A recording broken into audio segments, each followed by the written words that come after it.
بسم الله الرحمن الرحيم. اللهم صل على محمد وآل محمد. السلام عليك يا أمين الله في أرضه وحجته على عباده. السلام عليك يا أمير المؤمنين. أشهد أنك جاهدت في الله حق جهاده وعملت بكتابه واتبعت سنن نبيه صلى الله عليه وآله حتى دعاك الله إلى جواره فقبضك إليه باختياره وألزم أعداءك الحجة مع ما لك من الحجج البالغة على جميع خلقه. اللهم فاجعل نفسي مطمئنة بقدرك راضية بقضائك مولعة بذكرك ودعائك محبة لصفوة أوليائك محبوبة في أرضك وسمائك صابرة على نزول بلائك شاكرة لفواضل نعمائك ذاكرة لسوابغ آلائك مشتاقة إلى فرحة لقائك متزودة التقوى ليوم جزائك مستنة بسنن أوليائك مفارقة لأخلاق أعدائك مشغولة عن الدنيا بحمدك وثنائك.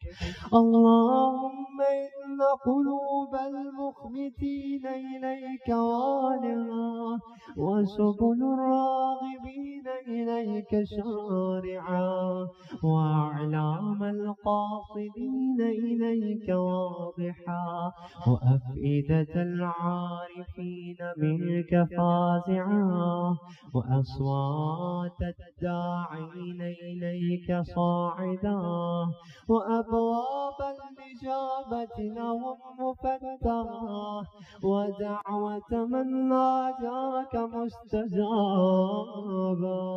وطوبة من أناب إليك مقبولا وعبرة من بكى من خوفك مرحوما والإغاثة لمن استغاث بك موجودا والإعانة لمن استعان بك مبذولا وعداتك لعبادك موجزا وذلل من استقالك مقالا وأعمال العاملين لديك محفوظا وأرزاقك إلى الخلائق من لدنك نازلا وعوائد المزيد إليهم واصلا وذنوب المستغفرين مغفورا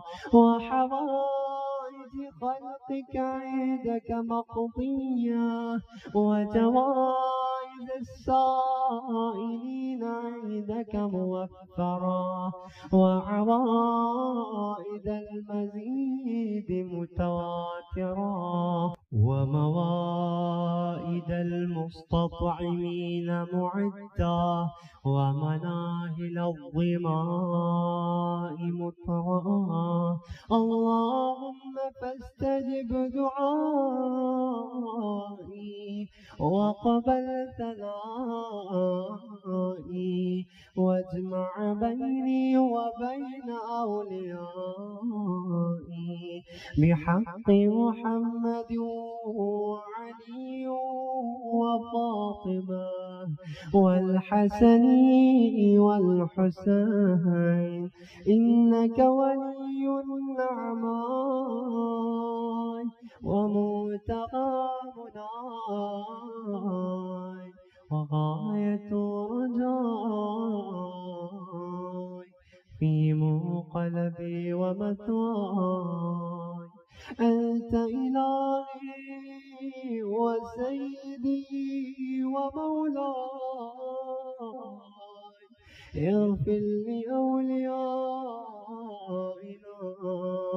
وكف عنا عداءنا واشغلهم عن عدانا وأظهر كلمة الحق واجعلها العليا وأظهر كلمة الباطل واجعلها السفلى إنك على كل شيء قدير.